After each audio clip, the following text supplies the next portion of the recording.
Meeting to order. I'll call the meeting to order. December 23rd, 2024, 7 p.m. So we have, Fred, you're a regular member? Alternate. Alternate. So Fred's seated for Justin. It's Walt Tabor, Bob Powell's online, Tom Currier, myself. The minutes of December 9th, 2024. I make any corrections from anybody, additions? No, there's any quick. Yeah, I'll make a motion, we accept the minutes as presented. Second. Any discussion? All those in favor? Aye. Opposed, abstentions at all? Mr. Powell? I have to abstain. I was not at the meeting. Okay. Anything from the audience of citizens? No Merry Christmas wishes? Merry Christmas, thank you for being here. Yeah. Nothing under unfinished business, but under new business, we have item 7.1, clarification of the interpretation of zoning regulations. And this is an issue that involves, indirectly one of our members, and Mr. Tabor will be recusing himself on this issue. And I don't know if we have two Mr. Tabors here. The other one. Yes, would you like to speak to this issue? I would like to start it and then have Ryan. So informally, you should recuse So yourself. I'm gonna- Just sit in the audience. Formally recuse myself. And do not speak as a commission member. So this, I won't say anything about this. Why don't you, or either of you give a summary? Yeah. John, would you like to say anything? No, I just want to note that Justin is swooping in from his NSA surveillance thing. Justin has joined us, but his thing says NSA surveillance. I'm drawing a blank. Who else would I see Fred for? Marty? Let's see, you? For Dave Holcroft. Yeah, I'm sorry, for whom? for Dave Holcroft. Receiving Fred Gianelli for Dave Holcroft. And Okay, Steve's not here either. thanks. So Justin has joined the meeting. Okay, so we're to item 7.1, clarification of the interpretation of zoning regulations. First, thank you, because it is a holiday week and I can't apologize enough for having you folks come out for this. The thrust behind this is that it affects building permit. Otherwise, this would be something that we would push out and deal with at some point. I have deeded a portion of our farm to my son to build a house. And the process of doing that is that I have, over a period of several years, and I mean since 99, I've been accumulating lots of record and such to add to our farm. And one of the lots of record, we reconfigured, and I'm gonna illustrate that for you somehow. I have a plan, but we reconfigured it in such a way that we added quite a lot of acreage to it to make it suitable for him to build his house and have a family and such. It is still an existing non-conforming lot of record. Our contention is it's not a front lot and it's not a rear lot. It's a lot of record because it doesn't have frontage. As well as some other challenges that it has, but it is an existing non-conforming lot of record. And what we're struggling with is whether or not the commission, whether or not by zoning in the application, the lot should have rear lot regulations applied to it. The challenge is there. I'm gonna try and illustrate it for you. And anyone who doesn't understand, please feel free to chime in, because I don't want to explaining this to anyone. Is there any way to like, make this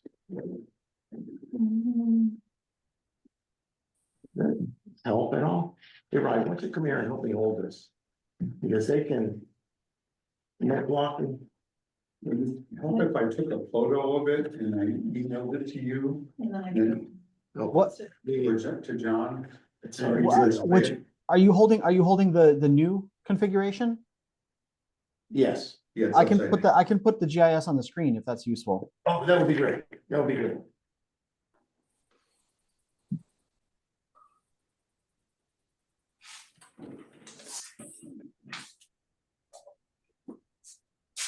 Okay, helps, but, okay, there's a little bit of detail missing in this. This shows the new lot configuration. What we did was we took, a lot of record that we had that had been severed by the creation of the town line. So this is, we're talking a property whose deed and configuration existed since like 1730. So it is a lot of record by any stretch of the imagination. And it existed over here in this area. And what we did was by adding to and subtracting from, and adding to and subtracting from, basically we reconfigured a lot. And so we took what was about 1/3 of an acre and we made it 5 acres. So that it's, as much as was a lot of record at 1/3 of an acre, we added more to it because it's a gift from myself to my son. And in any case, when we did that, it retained its status as lot of record. But the question is, or was, is this a rear lot or is this a lot of record? And my contention is that it's a lot of record and that rear lot zoning can't be applied to it. Because what rear lot zoning would do is it would force an additional side yard in this area, which by the way is owned by us. And it's in grassland preservation, it's a deeded easement. It would force an additional setback here that would. It shouldn't matter to you, but it's a 300-year-old oak. It's a 300-year-old white oak that is a natural resource that we don't want to destroy. It's a tree that my son and his buddies camped under as scouts, and it's important to him. It's his house, it's his lot, and he wants to save it. And that's really the thrust behind this, or we wouldn't even be arguing it, to be honest. But that, I'm not asking for it as a pity scenario or a shame on us scenario. I'm simply saying that we didn't plan on this being rear lot zoning applied. And my argument is it shouldn't be. So the question is, should it or shouldn't it be? And I'm asking the commission to weigh in on it. I think John has weighed in on it. We've had the town attorney involved in it. We had an extensive conference call with him today. But it's not a question of side yard. It's not a question of area coverage. It's simply a question of should rear lot regulation be applied to it, which forces a greater side yard. And mind you, the regulation did not exist when the lot was created. That's the foundation for what I'm trying to say here. Now, I'm sure John's gonna have something to say, and I'm gonna leave it with John, for the time being. He's scratching his head. Okay, so I'm gonna take this down for a second. Because I think one of the things that, and I want to very much invite Savannah to jump in, because whereas she and I are both appointed as zoning enforcement officers, she is basically the zoning enforcement officer of record whose approval and signature is needed to sign off on this house location for the zoning and building permit. And the thing that we were hung up on, and to a certain extent still are, is the fact that this, by all appearances, is a rear lot, right? It has no direct frontage and is accessed across an easement from Walt's land off of the end of Robert Drive. And it is 5 acres. So it has the acreage and the lack of direct frontage configuration that would, under the current regulations, identify this as a rear lot.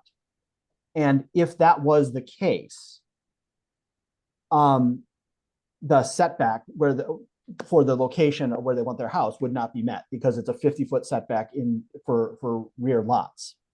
And that was the hangup, is if basically this sure looks like a rear lot. Rear lots have 50-foot setbacks. That's where we started last week, and basically saying we don't have latitude on this.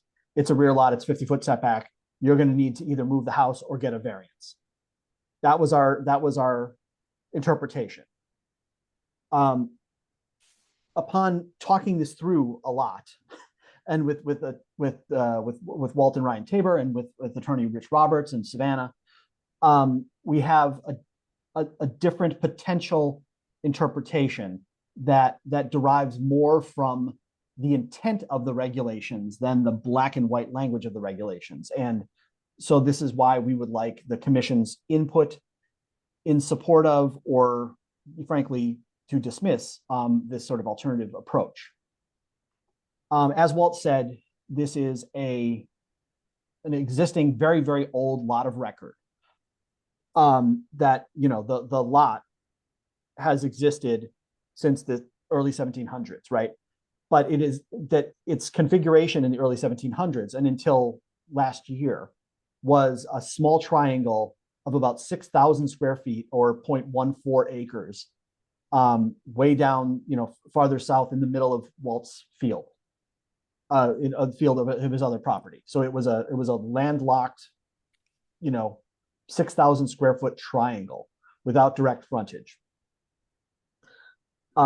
What the reconfiguration, and so that parcel had some rights. You had the right to develop it if you could comply with the zoning setbacks. Otherwise, you could apply to get a variance and would have a pretty slam dunk hardship because of the tiny nature of this lot.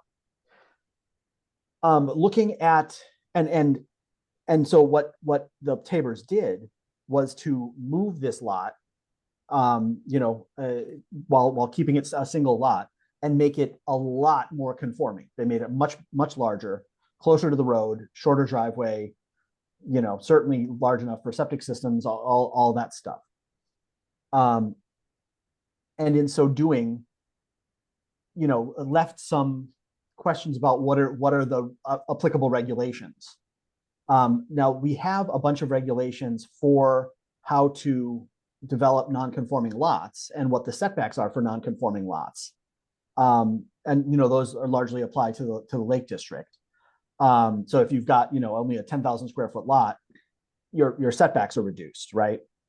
But there isn't really a clear distinction about what setbacks would apply for an existing lot of record that sort of voluntarily makes itself more conforming in a number of ways. So if this lot were still, if they did nothing to the shape, right, and they just moved it, the setbacks for a 6,000 square foot lot would be, and correct me if I'm wrong, Savannah, would be 30-foot front yard, 15-foot side yard, right? Yeah, that's correct. So there's some vested rights in this existing non-conforming lot for reduced setbacks, because that's the way the regulations are written. And so the question is, because the Tabors made this lot better, more developable, more able to be compliant with some version of the regulations, should that lot be essentially punished by having the most rigid rear lot setback standard applied to it. And we don't think, and this is based on conversations with Savannah and Rich Roberts, that that's necessarily the intent of the regulations, that the regulations are intended to provide some latitude for, consideration of reuse setbacks in order to accommodate, appropriate development of lots of record. And so, you start to, you sort of have these two extremes. One is if you call this new thing, this voluntary reconfiguration, a rear lot, well, then 50-foot setbacks and they don't meet that. However, if you hold them to the original setbacks of the parcel, the original parcel in question, you have 15 and 30-foot setbacks. And so where we're coming at this is to say we don't necessarily need to think of this just because it looks like a rear lot. We don't necessarily have to call this and consider it from a regulatory standpoint a rear lot, a capital R, capital L rear lot. And largely because the existing lot, I mean the original lot, the 6,000 square foot lot had no frontage either. And so that portion of the nonconformity did not change. Before lot had no frontage, after lot had no frontage. That doesn't necessarily mean that it automatically becomes a rear lot. It's just an existing lot with no frontage. And so if that's the case, is there a reasonable, replicable, defensible interpretation that the lot that was reconfigured is more conforming and also should be subject to a reasonable setback that exists in the regulation? So either a standard building setback, which is I think 50-foot front yard, 25-foot side yard, or the original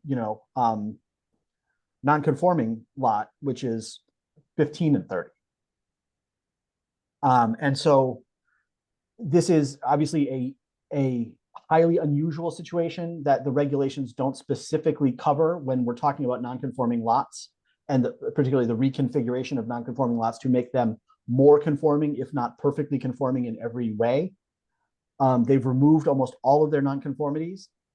And so can we read the intent of the regulations, particularly around non-conforming lot setbacks, to provide some latitude for the Tabors to place their house structure in the location they've proposed? And I'll let Savannah talk a little bit now, but I think given that this is, that the regulations make accommodation for pre-existing non-conforming lots, and this was a reconfiguration that dramatically increased the conformity and appropriateness of the lot, something less than the full rear lot setbacks could be reasonably applied. And I hope I didn't torture that too much. You said it way better than I did. Yeah, John, I'll echo what you say in that there's not really a place that this is in the regulations. Like, you can see this lot as a non-conforming lot that was existing in perpetuity, let's just say forever, right? So we looked at subdivision regulations to see if there was anything that could apply there that was subdivided from a larger lot. We didn't find anything that could work here. So I think the non-conforming lot argument is the best argument. That being said, if I'm going by the book, which I have to go by the book because I'm the zoning enforcement officer, 2 holes, which I don't know how we can talk about them to like make this work, because I obviously think that this is something that interpretation could allow. If we consider it a lot of record, a non-conforming lot of record, we still have this maximum lot coverage limit of 15%, which obviously a house of this size, and we consider the original lot being 6,000. Do we consider the lot of record? Now it's much bigger. So maybe that we say, okay, that's okay. It's not 6,000 square feet anymore. So that 15% is fine. But if we're thinking of it as its original lot of record, we're thinking 6,000 square feet. Just throwing it out there so you guys have all the information. The second thing is we do have a category for rear lot of record, which maybe at the time this would be considered. So also for your consideration, and those setbacks unfortunately are 30 feet, which is so close to what we're looking for here, but those are just the 2 points I saw, you know, if we're going by the book here and calling it a non-conforming lot of record, which I agree with, as John said. I think those points are just for discussion. The 15%, I think, you know, we can say that the lot lines were adjusted to create a larger lot, it's still a lot of record. You know, then you'd be within that 15% with your housing build. So I don't know, do we wanna call it a rear lot, or do you wanna keep it as a potential frontage lot? It's more just a language thing in here. That's my only, Does it have to be one or the other? I think it does. I don't know. Because it is What do you a lot think, of John? It is a lot of record. Yeah, I think I don't, yeah, and I think that's the trick is, well, we need to know what regulation applies, so we need to know sort of what it is. And ideally in a way that makes this interpretation replicable. Now, I don't think that there are hundreds or even dozens of lots in this circumstance where you've got, you know, a pre-existing lot in one circumstance that's sort of been moved and expanded and is now a lot of record in another location. I don't necessarily think this is going to come up maybe ever again, or, you know, maybe more than possibly once or twice, but it would be good to have some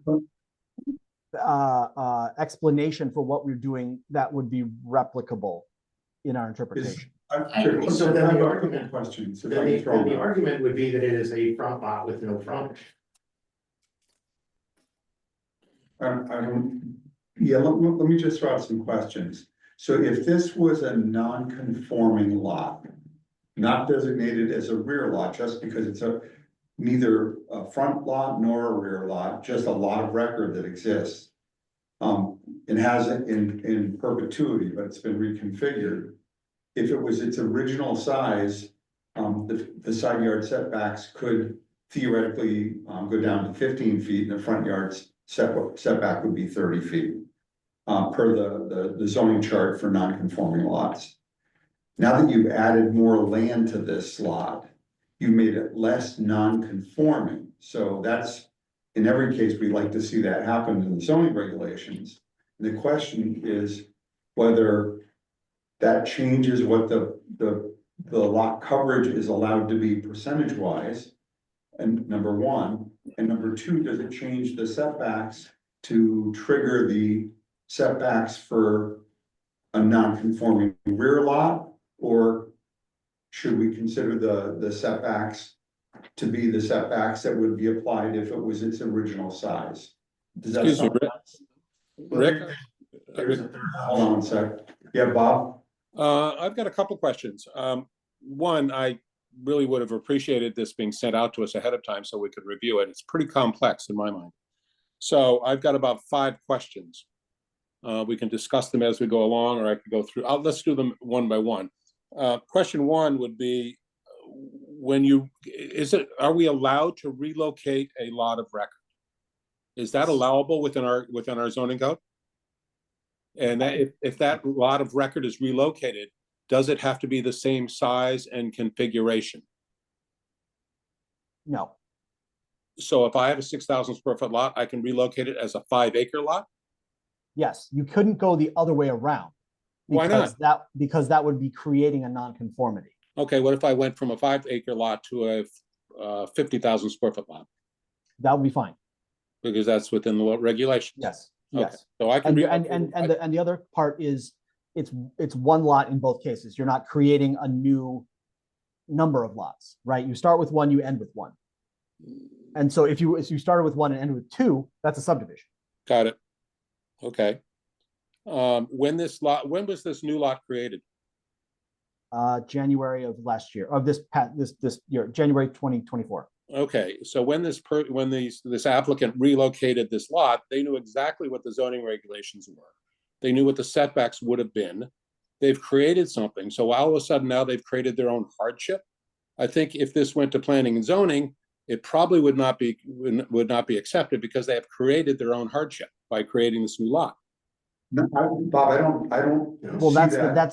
that's the question, is what is the appropriate setback? They've created their own hardship if we're all on this, everyone is in agreement that the rear lot regulations should apply to this new lot, this newly configured lot. And which is, I think the thing that Savannah and I were stuck on first is, boy, howdy, it sure looks like a rear lot. If it And looks like one and smells like one, it probably is one. so I think that's the question before the commission is that, Wait, yeah, let's, give me a moment. Yeah, go ahead. The issue here isn't whether there's a hardship, because we don't consider hardships, period. No, we do not. No, we do zoning. not. You're absolutely right, Rick. I'm sorry. I misspoke. What they have done, though, is create a situation where they can't, or they don't want to meet the rear lot requirements. No, that's not the where they case. don't want to meet those requirements. The question is whether the rear lot regulations apply, not that they don't want to meet them. The question they're putting out is they don't feel that the rear lot regulations should apply because it's a lot of record. Yeah, but if you've got but Period. from a practical standpoint, you've got a 5-acre piece of property, you can't meet the 50-foot setbacks? Give me a break. Come on. Well, the desire for 5-acre this, piece of property. I could see if it was a 50,000 square foot piece of property, but a 5-acre piece of property, how big is this house going to be? Where you have to have less than 50-foot setbacks. How close think are we're the missing the setbacks point on of what's proposed right now? John, how close are the setbacks right now? 25 foot side yard, right? Yeah, they're all conforming except for one side yard, which is 29-ish. 29.6. Now, would the neighbors expect this? I mean, what have the neighbors said about this? At this point, it's strictly administrative and the neighbors wouldn't have to be notified. No, but Well- the neighbors are expecting something next to them to be a side yard, I mean, a rear yard lot, correct? The setback, Bob, the setback to the neighbors is 50 feet. The setback we're talking about is a setback to me. Is a setback between him and myself. Yeah, that's my next question is who are we talking about? The setbacks to where? Because that's the next question. And then anecdotally, just to kind of understand the lay of the land a little bit better, if we're talking about neighbors, what distances between the next dwelling are we talking about too? Because this is where I've always had issues with setbacks. We're talking about the property lines. Well, okay, it's a property line, but where's the house that's close by? And if this is a lot that's not near anything, and we're arguing about the difference between 30 feet and 50 feet for a setback, I understand the interpretation that we're trying to get through here. And maybe there's a solution with having to change the regulations. I don't know. Maybe that's a step too far or a discussion that we haven't had yet. But, you know, what are we really talking about as far as issues with the neighbors? So, Justin, to answer your question, about 125 feet to the property line and probably 300 feet to the nearest residence. okay. I think, John, you hit it when you said, is this an intent versus a black and white issue? All right. That's what you said when you were talking. So we have regulations. One of the solutions would be that we say that it is a rear lot, and if the applicant doesn't like that, he can go to the zoning board of appeals. I don't agree with that, Bob. We have in our regulations a rear lot of record. With 30-foot setbacks. I think they're looking for 4/10 of a foot flexibility so that they don't have to cut down a very large.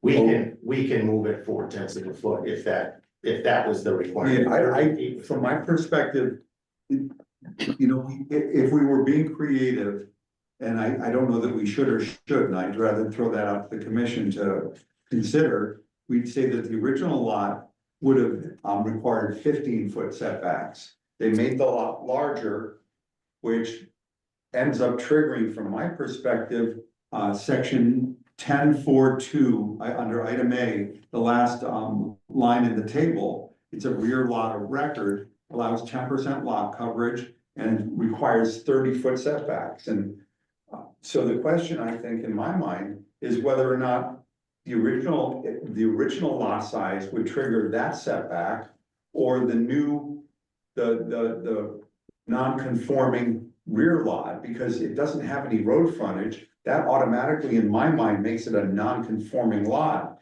And so the question in my mind goes, is it a 30-foot setback that's required per the regulations, or is it a 15-foot side yard setback, which is what the lot size setback would have been if they hadn't added more land to it to make it less non-conforming. And that's my summary from my perspective on it. And it's a really a question of 4/10 of a foot. But I think that the bigger question here, Rick, is they've got 210,000 square feet plus or minus of property. And if they do 15% coverage, that's a 31,000 square foot footprint of a building. I don't think they've got that. I'm not sure because I don't have the plans. I don't know how big the house is, but I can't believe that they can't move the house a few feet one way or the other so that it would meet the rear lot requirements and be done with it. If Well, we're talking I- about 30 feet, we can do that. But to apply the 50-foot setback of a conventional rear line is, in my opinion, is an application. This is not a rear lot. This is a non-conforming rear lot. It doesn't conform to the zoning regulations. We have a specific line in our table that stipulates 30 feet. And if you're looking for 4/10 of a foot leeway because of the unique situation, I'd say give it to them. But if the commission, at the worst case here, I would think that the commission would say, well, the very clearly defined non-conforming rear lot is a regulation that applies, and a 30-foot setback would be mandated. I would hope we give them 4/10 of a foot leeway. I mean, it's just not asking for a lot. I don't think that they're asking, I don't think in any realm of interpretation that I feel that the conforming rear lot regulations should be applied to this lot. I just don't think it's even remotely the intent of the law. This is a very unique situation, and it requires about this much flexibility. And that's what I'm hoping that we would do. And it's a matter of timeliness. Zoning Board of Appeal process would cause chaos from a time standpoint. And, you know, it's, to me, it has nothing to do with who the applicant is. It's the circumstances seem to say, let's do something that's as reasonable as we can hang our hat on. What was Rich Roberts' final say on this, John? Rich came down, basically agree, he noted that this was a circumstance that the regulations did not specifically address, but that it was clearly not the intent of the regulations to penalize a property owner for making a, dramatically undersized non-conforming lot, more conforming, and therefore, inadvertently trigger much more substantial setbacks than would have otherwise applied. But he did acknowledge that this is not clearly covered in the regulations. Yeah, that's the point, Bob, that I don't see this the same way as you. I don't think our regulations clearly cover this either. And so in this case, looking at it in the way that I espouse, I think there's no harm. I think the problem you have, Rick, is that the applicant has full and valued knowledge of the zoning regulations. If the applicant was somebody that didn't know anything about zoning, then fine, they made a mistake. They could have made it 5.5 acres instead of 5 acres. Then they could have met the rear yard requirement, whatever the requirements were. But I think they've created their own problem here. Well, the thing Or that relocate the house. I mean, come on. Well, the thing that is different in this case is that Mr. Tabor does not necessarily read the zoning regulations and the case law surrounding non-conforming lots, which is probably more relevant than the zoning regs themselves. His contention is that there is case law supporting the exemption from current setbacks for these ancient non-conforming lots, and that's something, that's a legitimate position to hold. It's not one that I hold. I don't think it's one that Savannah holds or Rich Roberts, but that is, there has been case law addressing non-conforming lots, including some recent statutes about it. So I think it's not a disregard of the regulations or an ignorance of the way zoning works. It's an interpretation that you know, we don't necessarily agree with from a ZEO standpoint, and is rooted in the fact that, again, this specific circumstance about a reconfigured non-conforming lot that is more conforming but not fully conforming, what is the specific regulation that applies? And I think that's the question. And just to reiterate, Rich Roberts did not come down with any opinion on this, right? I do not have anything in writing from him. No, just but I would say that he agrees that we try to find the meaning behind the regulations, given the fact that this very specific circumstance is not clearly described in the regulations. It would be my hope that we could grant the request because of the lack of clarity in the regulations. And I only look at this as a 4/10 of a foot issue. I don't look at this as a difference. So I think if Walt is correct, that the property, the structure could be very slightly reconfigured to provide a 30-foot setback, then probably the cleanest thing would be to, lock down that 30-foot setback and basically call this a non-conforming rear lot. I would agree with that. From my perspective, that it's a non-conforming rear lot at this point, but the question is whether we could apply even more reduced setbacks based on the original lot size. If 30 feet works, can you go with that? Absolutely, yeah. What does the commission feel about it? I agree with that. Bob? Yep. Yeah. Yep. Savannah, are you comfortable? I know it's your call. You're the zoning enforcement officer. I don't want to, but I don't see any lack of clarity that 10.4. No, I'm comfortable. I was just reading the rear lots definition, and I think that this is something I have to hang my hat on, so I'm fine with that. Thank you. Okay.